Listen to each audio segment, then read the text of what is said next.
And eventually I came to faith after some visions tripping on drugs in a prison cell. Jesus came to me basically, and my life has changed in ways I could never have foreseen. This is Aldates Stories. So I went in there, and as soon as I went in, they started singing. I bawled my eyes out. I was crying and crying and crying. I couldn't stop crying. I thought, this is weird. And I stopped just as I was walking to the prison door. Because I had this thing go through my head, like, one day you might be a Christian, and I said to myself, you idiot, like that, and just shook it off. So darkness on one side and light on the other. And I had to make a choice. Where are you going? Where are you going? Where are you going? Stories from St Aldates, Oxford.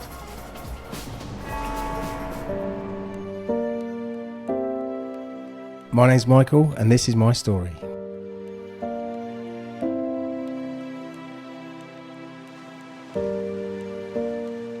I was born in Kent, in a district called Thanet, and I was born in one of the three towns, Ramsgate. It's a seaside town, very seasonal. It's got some massive socio-economic problems. It was the Thatcher years. Mum and Dad were really skint, and they also had massive problems. Both my parents took their own life. They were really traumatised themselves. I used to blame them a lot for what was to follow. I ended up in care at about 10. Social services and children's homes and foster parents, and then eventually secure units for my own safety before I'd even committed an offence. And then one day I discovered substances. And I discovered that I could change the way that I felt because I was so uneasy in my own skin. It eventually culminated in me using drugs such as crack cocaine and heroin and alcohol, and many years in and out of prisons. I mean, that's a succinct and concise version, if you like. The reason heroin became my drug of choice is because it gave me the greatest ease and comfort, and it was like a warm hug. The world seemed to recede. The walls used to float away, and I could sit in comfort. It wrapped me up. It was actually the solution. Drugs were the solution. I imbibed the atheism of my father, if you like. My mother was a Catholic, a little Irish lady. My father was so, vitriolic about religion, like organised religion, he just was a real hardline atheist.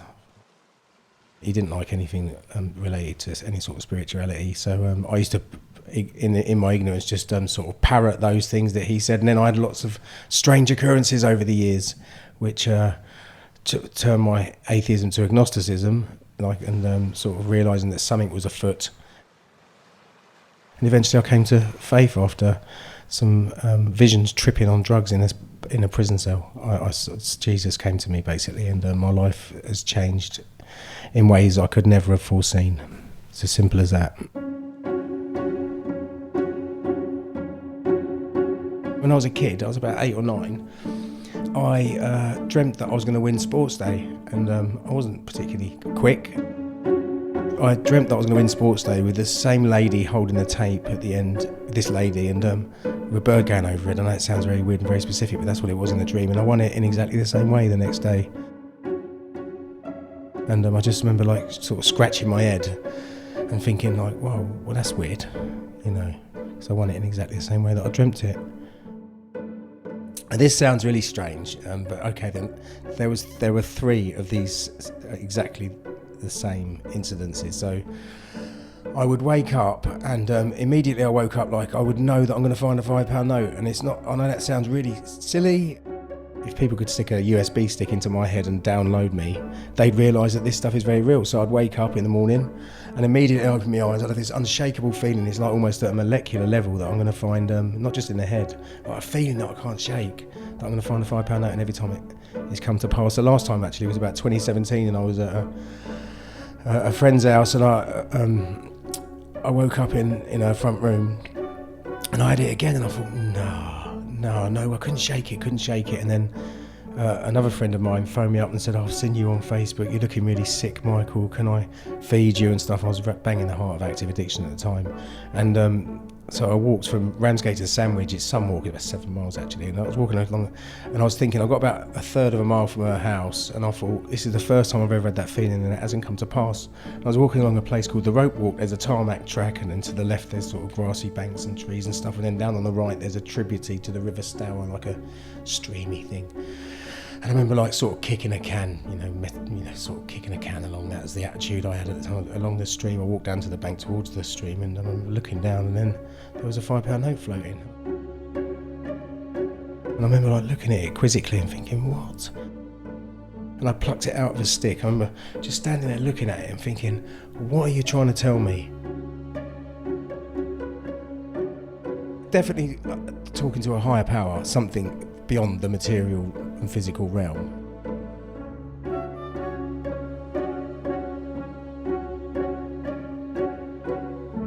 I was a million miles from Christianity at this point. I never thought that was all myth. And but yeah, I remember looking at it and thinking, what's this about? And I went and bought a can of strong lager, special brew, and a cake with it. Just puzzled, thinking, what does this mean? What does this mean? There's been lots of other stuff as well. I've woken up in a prison cell and I've come to call that feeling the knowing. That's what I came to call it. And so I've woken up in a prison cell at 3 o'clock in the morning before with this, this knowing, at almost a molecular level, not being able to shake it, scratching my head. And it was as if someone was whispering to me that everything's going to be all right one day.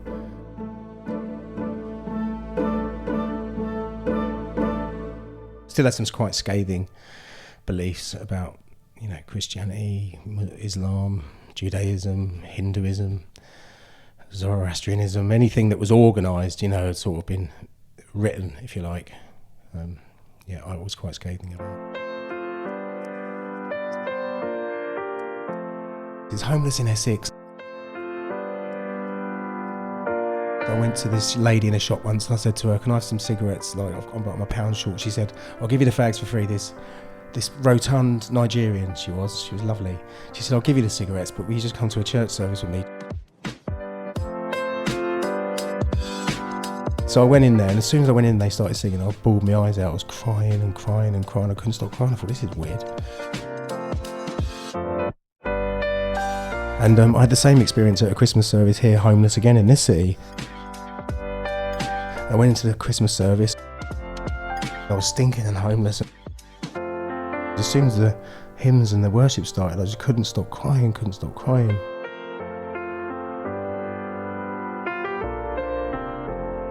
I was sat at McDonald's one day. I was writing away, just writing a diary, if you like, of my experiences on the street, and these 2 ladies walked in. I subsequently know them as Esther and Emily. And Esther said to Emily, you look lovely tonight. And I went, do forgive me, are you lesbians? So sorry. I said, I'm a clown. I said, I don't know, I'm really sorry, please forgive me, I'm just an idiot. It was just a off-the-cuff, stupid idiot remark from someone out there on drugs.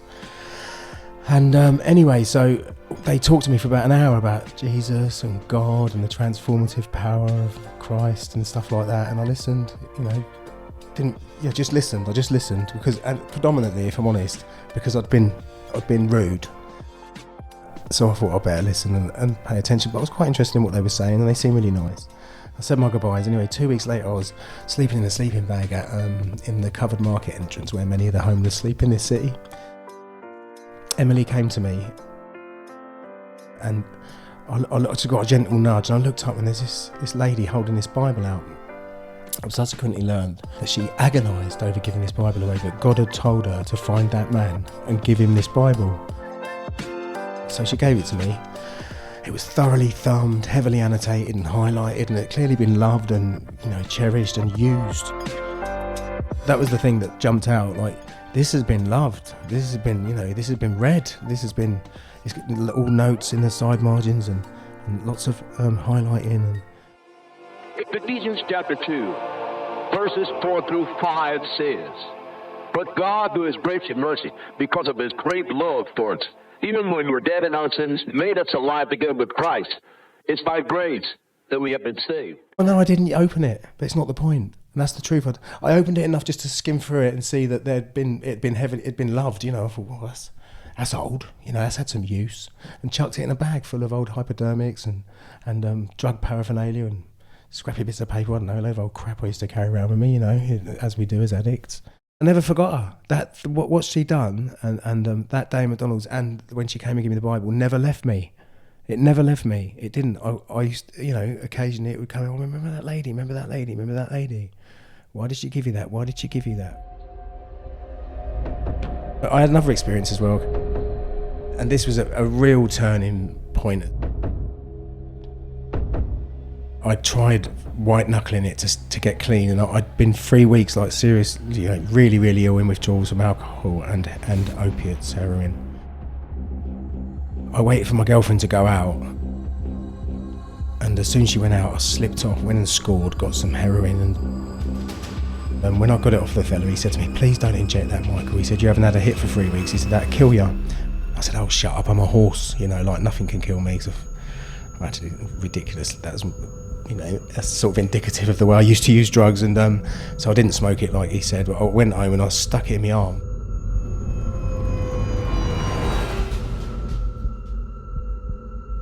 And it's a good job my girlfriend come back, because I was under, and they said in the lift going down from the 9th floor, my girlfriend told me, they said, we've lost him. So I went in the lift, the heart stopped, and then in the back of the ambulance, my heart stopped for 90 seconds, and I learned that we never ever die.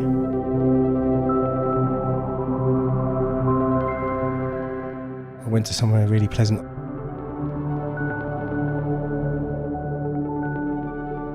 Millions of other little glowing white orbs of consciousness, and I was one of those little glowing white orbs of consciousness, but every other glowing white orb of consciousness couldn't exist without me.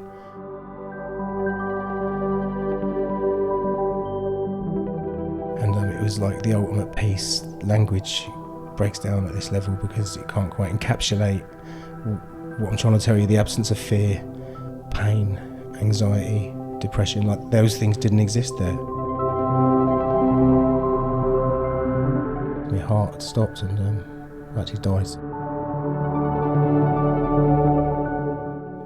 A different experience than just being on drugs. I've been using heroin for many, many years and never been there.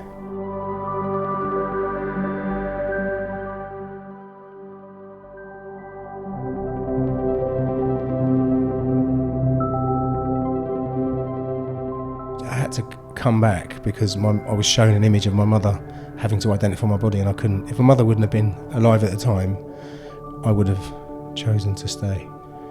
Yes, and I know that might not fit theologically, but I believe that Jesus was showing me something. Now I've come to believe that he was showing me something.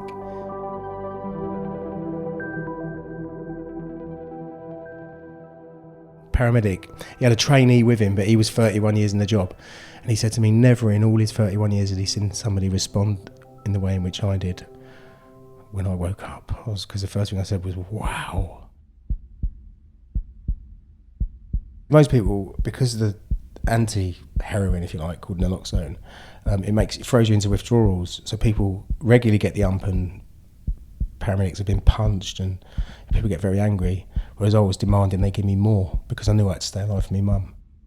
My fear of death left me immediately because I realised that this is just a shell. This flesh thing, it's just a shell. I knew that there's something beyond this. I still had these beliefs that organised religion was...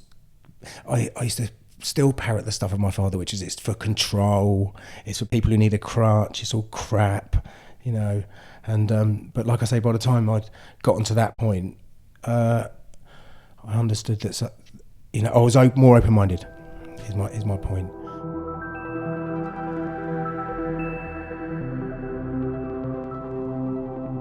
In 2018, 2019, I was in prison again.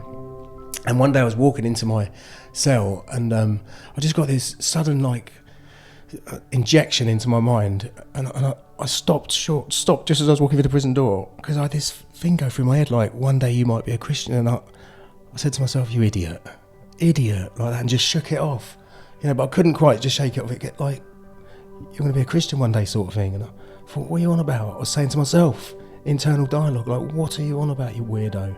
And shook it off, didn't think anything more about it. You're asking me how I come to Christ in the end. I was in a cell and I was tripping on this gear. I had this trip that I was hurtling through space.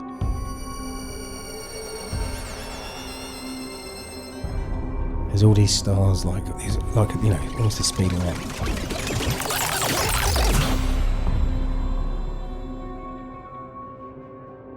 Very, very quick.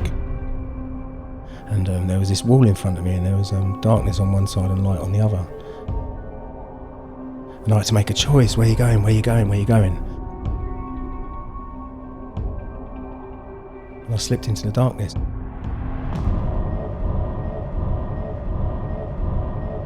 And because by this point I'd had some experiences which showed that there's some crossover between that realm and this realm, and that decisions I make there could perhaps impact my existence here, I thought, you just doomed yourself, mate, and just shown your true colours.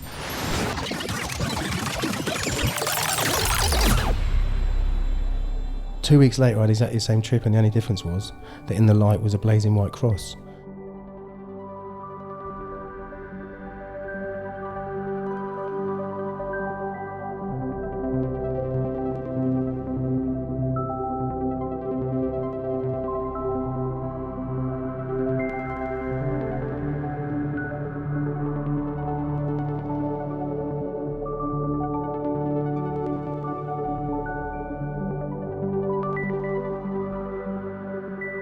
I still did it, and I suspect that subconsciously, although I didn't have time to really compute, that there's some comfort in the discomfort that I've always known. So, I was still dithering, but just at the last minute I slipped into the light part on the left with the blazing white cross.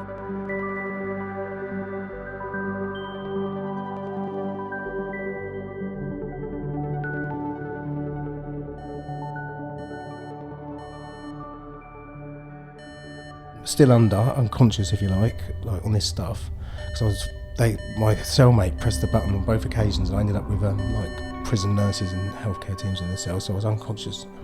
And in this one, so I went into that light bit with the cross, and then there was these two people in this back garden, this old lady and this old man, that I've subsequently seen in dreams about a year ago as well, since being clean and that. And this old lady put her arm around me, and all this love was emanating from her, and there's this fella, and he said, he looked at me sort of sternly but compassionately and said, let him have it. And then I woke up.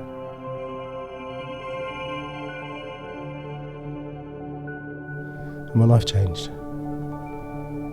And I took that cross. The cross obviously showed me that this is where you're meant to be. I want you in my church. That's what I took that to mean. So I thought, okay then, I'll surrender, because I was at that point as well, I was ready to take my own life as well. I'd had enough. I couldn't continue to live the way I was living, and the pain was too much. So I thought, I just can't do this anymore. I can't continue living in this way. I was so lost and so broken. So I had this vision, and then a load of circumstances suddenly happened. It was really weird. So I'd met a lady in this city many moons ago in 12-step fellowship, because I'm a 12-stepper, Narcotics Anonymous, built on the foundations of Christianity, by the way, but that's a whole nother story. I thought, right, so that Aldates place, they've always been very kind to me, I better turn up there. But prior to that, so still in the nick, I've been released from prison many times with a tent, homeless. That's the way it is, and that's still happening today. Very sad but true. And so suddenly these circumstances come by. The drug worker on the wing, he said to me, Michael, he said, I've had a conversation with a lady called Eddie, and she's just created this new rehab in Oxford, and she wants to give you a chance. And I said, what, really? What, out of the blue? Like, she said, all you got to do is a detox. So this is funny. So there was a fella in my cell who was using drugs with me, absolutely out of his head. A nice enough fella. It looked unlikely that he was going to get clean. He was very happy, swigging gallons of methadone every day, as I was, and smoking loads of drugs and stuff, and taking anything he'd get his hands on. And I remember him saying to me, why do you keep fighting to get clean? I said, I don't know. He said, just stop it, give up. And I went, yeah, you're right, like that. So anyway, so he's my cellmate, and I'm using. And I get this conversation with this drug worker who says, Michael, you can do better, just get clean. I've spoke to this lady, Eddie, to give you a chance, but you've got to do a detox. I thought, I'm too scared to do a detox. Too frightened, because it's really, really hard coming off of opiates. It's painful, man. And they give you a long-term script in prison today. You don't have to come off it. And it obviously makes your time go a lot quicker as well, when it's like going to the window every day of the pharmacist in the prison and getting a bat over the head, which stops me having to think, feel and countenance with my reality, and makes sleep very, great sleep as well, because it's a very potent concoction, methadone. But anyway, so then he gets released, and this fella comes in my cell, and he same age as me, same sort of build, not lovely fella. He's actually a Muslim, he was, and he said to me one day, so he detoxed in front of me. He just done a cold turkey, and I'm still taking this methadone. So obviously this is challenging me. So at the same time as this fella's offering me an opportunity with this lady in this city upon release, and I was about 8 weeks, I think, from release at that point, and he went to me, he went, oh, Michael, he said, I like you, but I don't respect you, this cellmate. I said, why? He said, because you haven't got the courage to do a detox. So this fella's just coming in, I thought, well, I'll show you, and I thought, oh, maybe I'll have one more go at this recovery stuff. I'd had this cross come into my, and I'll give it another go, and here I am today. I did it. So all these circumstances conspired. Suddenly, out of the blue, this new cellmate that compelled me to do a detox. The fella who's got me a place, a rehab in Oxford, and I went for it, and that's it. Turned up at Aldates immediately, first Sunday as well, and prayed hard, saying, "What are you trying to show me? What are you trying to show me? Has it been you all along?" That prayer was, if this is where you want me, you need to let me know. If this is what you want, if this is where you want me to be, you need to let me know. And he's let me know through continued blessings is what he's done. The people I've met, the way I was welcomed into the church. And anyway, but that same day, so it was COVID times, there was still masks required in the church. COVID was still lingering, if you like, loitering about. And I saw this lady, this Emily. So I noticed her through the service. I thought, we all had masks on. So I wasn't 100% sure, but I was pretty certain, So I waited to the end of the service and walked up to her. I said, "Did you many years ago give some stinky homeless fellow who called you a lesbian in McDonald's a Bible?" And she just burst into tears immediately. She did. She just burst into tears. She went, oh, put her hands over her mouth and sort of like astounded and just crying. She went, "Is that you?" And I went, "Yeah." And obviously by that point I was looking a little bit better. Since coming to Christ, since submitting and surrendering is the best way to put it, saying, okay, I'm going to have blind faith in this, and I love reading the scriptures, and the more I've learnt about him, the more I've fallen in love with him. But he's changed the way that I experience the world, which is a phrase I often use because that's the best way to sort of encapsulate my meaning. The way that I experience the world has shifted significantly. I mean, that doesn't even sum it up. It doesn't, where I've always been depressed, miserable, hopeless, fearful. Fear, actually, the bedrock of everything. Fear. That isn't the case today. I still can occasionally lapse into anxiety and fear about the future. I'm not perfect, but I'm getting much better at leaning into my faith today, and he has consistently provided in every single, sort of every single area I have been provided for. My life has become a very rich and very interesting and very joyous experience at times. The biggest thing he did, he just took away that existential hole, that gap, that missing piece of the puzzle. It's like he put it in my chest and filled it. Nothing in this earth can fill that place, only him.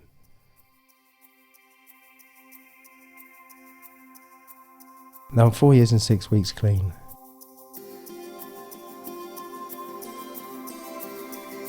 It's astounding, and when I say I'm clean, I mean many people experience recovery in different ways, but our clean is I don't get any prescription medication from the doctor. I don't drink alcohol, So and I don't use street drugs in any way whatsoever. So I don't use drugs, full stop. Any mind or mood altering substances, including alcohol, because I know that it's all or nothing. I'm that type of addict. I can't smoke a joint every now and then or have half a glass of wine. It's not my experience. It sets something off in me. So it's complete and utter abstinence from all mood and mind altering substances, and that's a miracle in and of itself. I never saw that coming. Never been able to do that.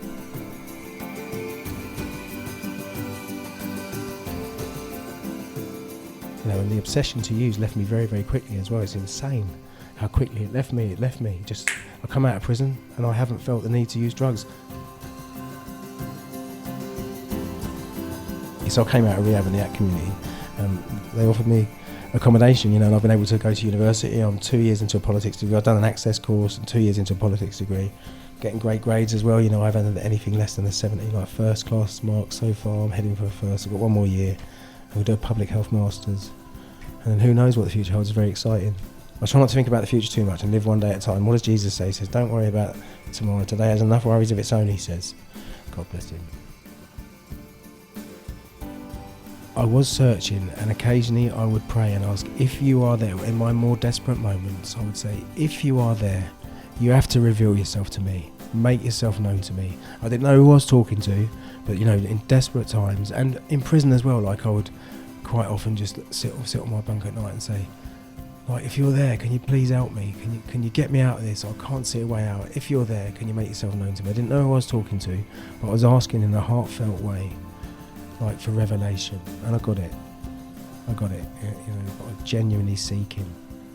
And he says, knock and the door will be answered, you know, seek and you will find. Yeah, ask and it be given to you. And I did, and he did. Next time on Aldates Stories. I remember sitting on this cliff in Dartmoor. Dartmoor is wonderfully wild and rugged, reading Discovering Christianity and thinking, isn't this so weird? Me, like, you know, my family is all Hindu, reading about Jesus on a cliff in Devon. This is an odd thing.